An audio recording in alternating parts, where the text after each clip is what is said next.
Hello again, everybody. Welcome back to Ruthven Park for another edition of Fun Fact Friday. This week is going to be a little bit different. As you can see, we're in the mansion next to our family tree. We're going to see how fast our summer students can speed run the family history. If you ever come for a tour at the mansion, you'll get a little bit of an introduction into who the family is, the family history, as you can see behind me. So let's challenge our summer staff and see how fast they can speed run the history. So these here are our summer students. Now, the mansion has been here for a long time, nearly 200 years, right? So let's see how long they've been here. Now, I'll start. I've been here for 6 years, a little over 6.5 years. I started in 2019. My name is Finley, and I've been here for a year and a half. My name is Etta, and I just started this year. My name's Landon. I've been here about 2 years now. All right, let's see how they do speed running this tour, shall we? I think I can speed run the tour or the family tree in 1 minute and 20 seconds. Okay, 3, 2, 1. James and Margaret emigrated here from Scotland. They had 10 kids. David I is the most important contractor on the Welland Canal project, made his money, came to Cayuga, put his money into the Grand River Navigation Company, built his house here. Town of Indiana, you need locks for people to live. That's where the town of Indiana comes from. House was built in 1845. His wife died in 1840. He has his kids. Eliza J. marries John Rogers against David's wishes. James Wilson has a drinking problem. David and Walter died of typhoid fever when they were little. When he is born, he's seen as a miracle child and his father's favorite. Marries Elizabeth Stinson, a modern bride from Hamilton. The house gets passed down to Lieutenant Colonel Andrew and his wife Violet. They're very close. They bring their 3 kids to the First World War with them. These 2 fight. He can't do paperwork. These 2 live close. She passes away. He marries his second wife, Anne Smith. Eventually, these 2 both pass away. They become executor at the same time. They can't have kids because of his war injuries. He's already dead. These 2 inherit. This is Drew. This is David. He's an actor in Toronto, a socialite. He's a lawyer in Ottawa, and he's quiet. They both don't have kids and never marry, so it goes to their mom's sister, Marion Hartney. She's 93 in Toronto when she gets a call saying that she's inherited 1,500 acres of land. She sells it for $1, and now we're a museum. I believe I can speedrun the family tree in under 1 minute and 30 seconds. Okay, so we start off with David I up there. He's the son of a Scottish immigrant born in the Niagara region and is an entrepreneur and a businessman. He makes a great big sum of money on the Welland Canal, comes out here to invest that money, puts a ton of it in the Grand River Navigation Company, the town of Indiana. Bing, bang, boom, he's established here, built a mansion. Also a politician and a magistrate too. Mansion goes to David II. David II, very much like his dad, military man, businessman, politician. He marries Elizabeth Stinson. She's a modern bride. She has a bunch of updates done to the house. Really cool. Mansion goes from him to Lieutenant Colonel Andrew. 2 things about Lieutenant Colonel Andrew. 3 things actually. Politician, lawyer, and military guy.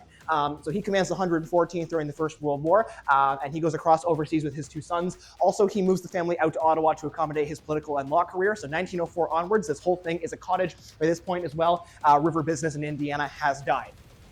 So Mansion, after the war, when Lieutenant Colonel passes, goes to his son, Major Andrew, and his second wife, Anne Smith. These 2 are the executors of the estate for a time. Anne Smith visits for 2 weeks during the summer. Major Andrew lives here with his wife, Lydia, after the end of the First World War while their home is built off-site. They never have any children due to his war injuries. Now, however, Major Andrew dies, Anne Smith dies, Lieutenant Walter's also dead, so from there it goes to the nephews, Drew and David Thompson. Drew and David, brothers, bachelors, they very much do not like each other. Drew's an actor in Toronto, wants to fix up the mansion, have all these parties. David's a recluse. He lives here off and on until the 90s when he passes away, wants the money to be used for maintenance and necessary matters, does not want this to become a party house. So they fight to the point of splitting. Drew goes back to Toronto. Eventually they both die. They never reunite here in the mansion. And when they both die, the mansion ends up going to their Aunt Marion Hartney, sister of their mother Dorothy, with whom David was very close.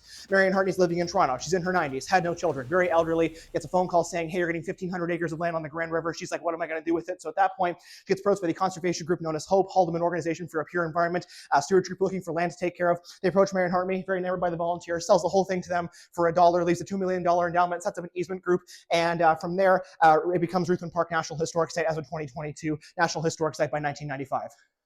I think I can do it in 1 minute and 45 seconds. Okay, go. Okay, James and Margaret from Scotland, and then they moved here with David. David, Welland Canal Project, made his money, and then he invested in the Grand River Navigation Company, moved here in Indiana, and then built his house with his money, and then these 2 died. He didn't like their marriage. He died of a drinking problem. He got the house, married Elizabeth Stinson, and then and then it became a summer home. And then he got the house, married her. They were really close. And then they all moved to the war. And he didn't fight. They fought. And then she died. And then he remarried. And then he died. And then these 2 owned the home. And then he died. So when he died, these two got the house. So he was an actor, he was a lawyer, he lived in Toronto, he lived in Ottawa, and then he wanted to change the house, he didn't want to change the house, so they fell out, he never came back.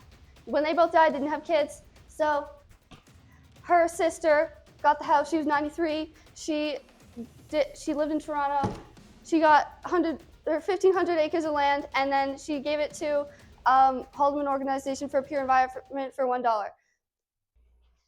Well, thank you so much, everyone, for joining in another edition of Fun Fact Friday. As always, we have mansion tours running through the summer, Wednesday through Sunday, from 11 till 4 on the hour. We're open 10 to 6, but 11 to 4 are the tours. So come out and see us. How do you think they did? I think they did pretty great.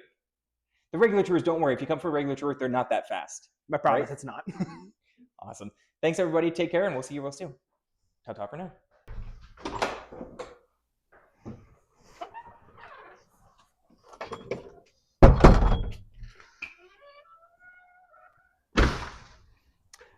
You see that wasp nest?